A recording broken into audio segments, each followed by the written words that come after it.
We're joined now by actor Dean Cain.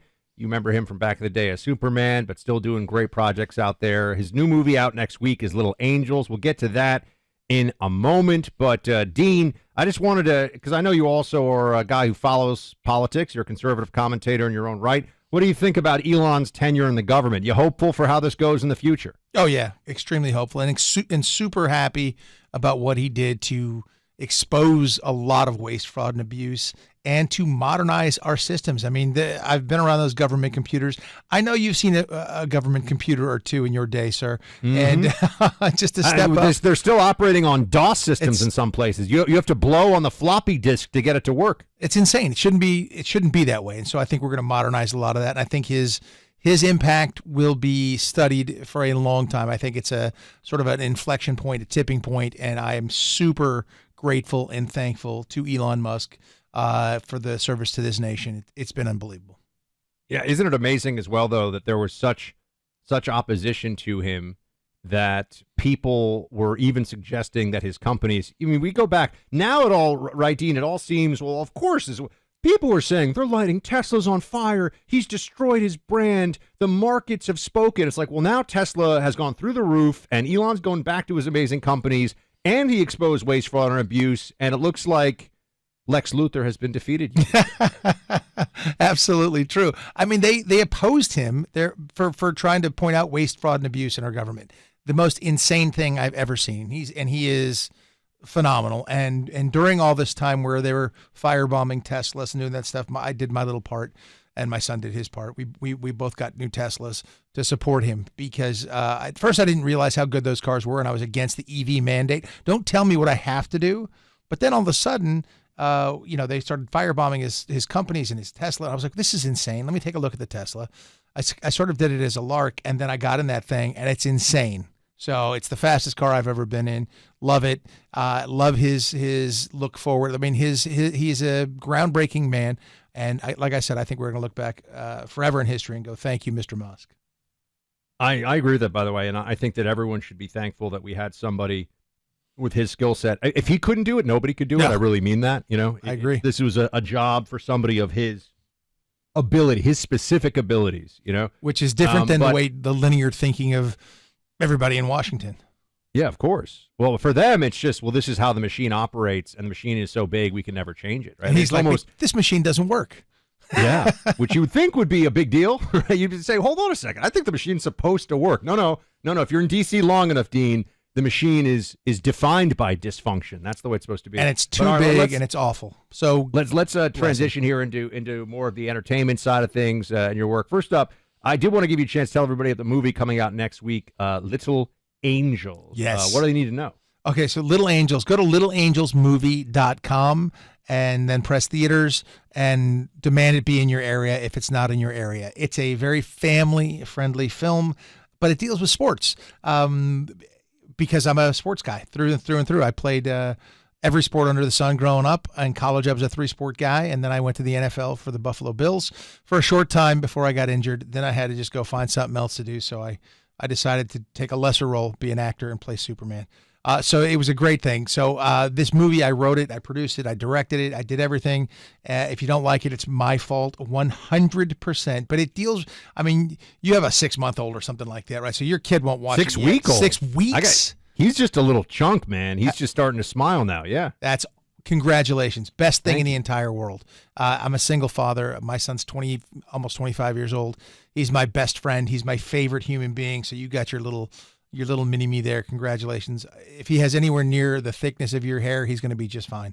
You know what? Can I just say this, Dean? We think he does, except he's a redhead. So my dog's name is Ginger. I don't know how this is going to work out, but my son's got red hair for sure. He's going to be Ginger the second.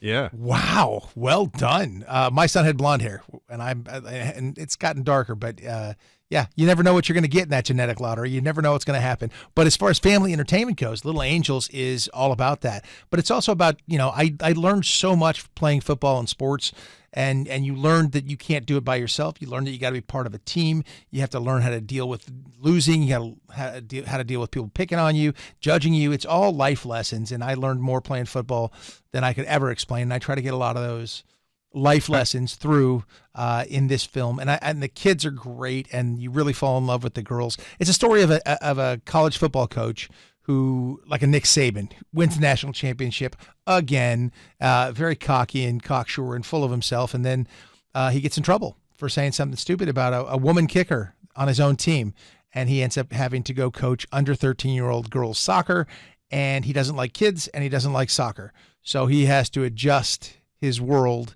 to do this. It's a bit like Mighty Ducks, and if it has one iota of the success of Mighty Ducks, then I'll be a happy man. Yeah, well, I mean, my producer Mark, who's on vacation right now, on leave right now, who's one of our guys on the show. I've worked with him for many years. I believe Mighty Ducks is his favorite movie of all time. So it's an underdog story. It's a story of coming together as a team. So he's got good taste. Hopefully he'll switch over and like Little Angels more. Well, I was going to say I got to get him to watch Little Angels and give the full review. Speaking of reviews, this is getting a little too chummy on this interview. Okay, I want to create a little heat, Mr. Dean Cain. All right, you're on the hot seat now, Superman. Let's Might go. be pulling out a little kryptonite, my friend. My kryptonite is women. My kryptonite is women. Unless you're pulling out a beautiful lady, whoa, I'm in good shape. This just got Freudian. This is what my dad says. Let's look at the movie review for a second. Oh, okay. Mission Impossible: Dead Reckoning. Okay, and let me just say this: I am overall a Tom Cruise, maybe the most successful actor financially of all time. I mean, Top Gun is an absolute epic. I love it. I love Top Gun Maverick. I'm not anti-Tom Cruise at all. And I think the first Mission Impossible movie is a lot of fun. I haven't really seen some other ones. So I jumped in on the 2023 movie, which is now on, I think, Amazon Prime is where I was watching it. Because my wife is gone. I got a little time. So now I can watch the movies I think she probably wouldn't like.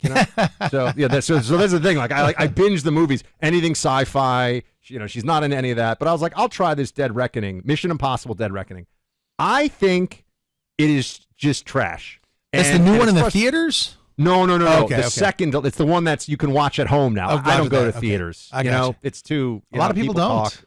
People talk. I get too frustrated. But I like to be in my home. I'm the grump, the curmudgeon. Clay is like the more out in the world people person. I'm very. I can be a little introverted.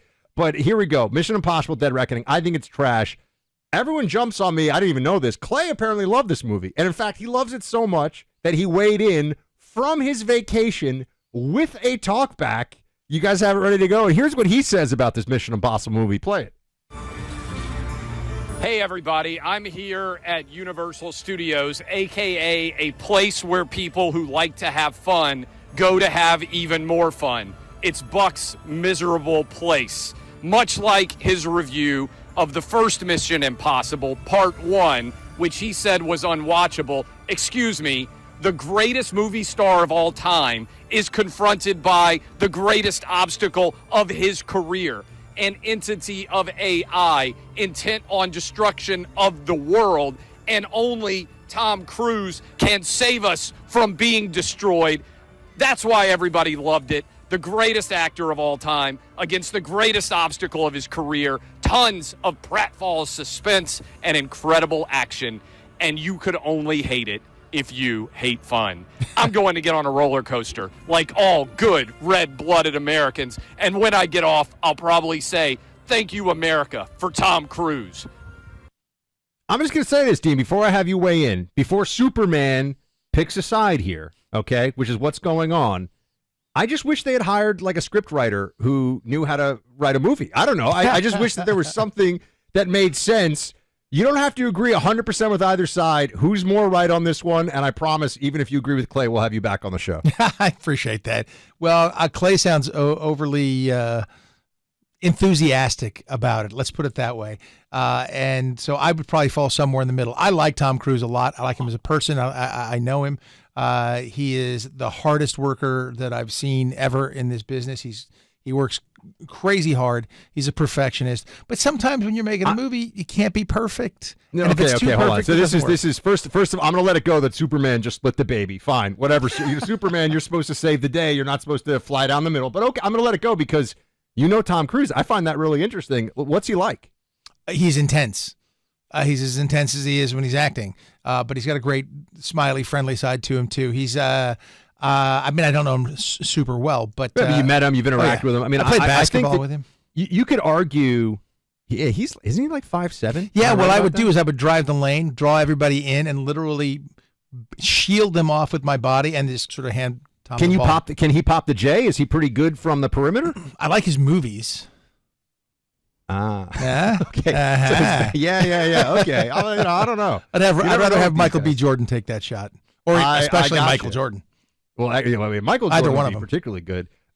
Interesting. No, because I respect Tom Cruise's body of work tremendously, and I do think he's made a lot of great. Oh, It's not like George Clooney, who I just think is wildly overrated. I'm not even going to try to get you in trouble with that, although he's a communist, so maybe you should jump in. But I think Clooney, like, you think about his actual roles and in the movies. Yeah, Ocean's 11. They could have replaced him with 15 people, and nobody. They could have replaced him with 11 other people, and nobody would even know. Replace him with me. I would have been okay with that. I think Dean Cain would have been way better in Yes, Ocean's there we 11 go. personally. And you don't hate America, which is also I think, a love selling point. America. Good point. Yeah, so that's a really strong vote in your favor. But yeah, I just thought with Tom Cruise. Here's the thing, Dean. I need your help because we're in a vibe shift now. Yes. As the kids say, we're in a vibe shift now where conservative everything is on the march more in the culture than it has been.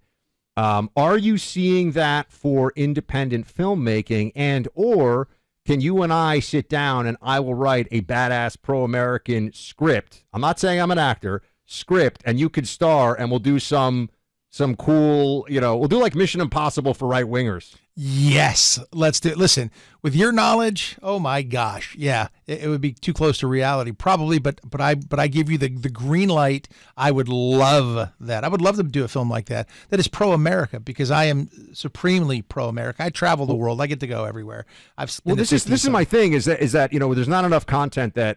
Where so many of these movies, it's like, oh, we have a superhero, or oh, we have like a super spy, but actually the real enemy is internal. And I'm like, no, that's actually not always the case, okay? Sometimes it's like Crimson Jihad, and they want to detonate a nuke in the Florida Keys, like back in the day. Sometimes is the shift, though, is it easier now? I mean, really, first of all, thank you. A vote of confidence, and maybe you and I will be talking about this in the future. But is there a shift now where you can get conservative, I don't even forget it, traditional Americana style movies made now, or is it closer to being that at least? I know it's not there yet, but is it moving there, or is that just still unfortunately too far to make it happen? I think it's too far for Hollywood, but I think there are so many independent people, independent filmmakers who are pushing it that way. And I think the audiences are way more receptive because of the inauthenticity of this last administration. They're seeing the ridiculous lies and the things that were put out during the past 4 years, and it's all being exposed now, slowly but surely. And then you see this pro-Americana push going through, and I think the culture is going to change tremendously within the next couple of years. And so we got to get our movie out soon. Buck, you got to get writing starting tomorrow, because I do think I got there's some time. I'm not writing a book anymore, so I got to actually start writing a screenplay. Like, let's tomorrow. go. You, me, Kevin Sorbo, Mel. We got to have a dinner. It'd be like a meeting of the four families, That would be we'll get this thing in motion. Great meeting. I'll do it anytime. You tell me when. I know those guys both very well, so let's go. I like where your head's at. Tell me this, sir. Where can people go for Little Angels again? littleangelsmovie.com, and then you hit theaters and it'll show where it's playing in your area. And if it's not in your area, demand it, and we'll put it over there if I have anything to say about it. Dean Cain, the Superman for people who love America. Thank you so much, sir. Good to have you. Appreciate it. Thank you, sir. I have another Father's Day gift idea for you, and it's from Rapid Radios. Their walkie-talkies are next-level technology, not to mention a great throwback to childhood when you used to play with those more simple walkie-talkies. Think of Rapid Radios as those, but kind of on steroids. They got new technology, and they work in a way that you could have only dreamed of when you had a handheld radio as a kid. Fun to use, super handy, voice quality is excellent, because Rapid Radios work on a nationwide LTE network, 100% private, no monthly fees or subscriptions. You can rely on them to keep in touch with your family, or in this case, to allow dad to stay in touch with everyone. Rapid Radios combines the simplicity of walkie-talkies with today's technology for peace of mind. I also think they're really important to have as part of your preparation plan. You got to have like potable water. You maybe got some storable food. You got, lights. You got things. You got a hand torch. What do you call it? A flashlight. You got things. You got a torch. What am I, British? But you got all those things together. I think also having Rapid Radios on hand is really good, because it can give you a communication option anywhere you can speak. If you have family in Omaha and you're in Utah and you got Rapid Radios, those radios are working. You're talking. So go to rapidradios.com, save up to 60% off, get free UPS shipping from Michigan, and use code radio for an extra 5% off. By the way, they're working even if you get hit with like a natural disaster or something is what I mean. Rapidradios.com, save up to 60% off, get free UPS shipping from Michigan, use code radio for an extra 5% off. So again, rapidradios.com, code radio.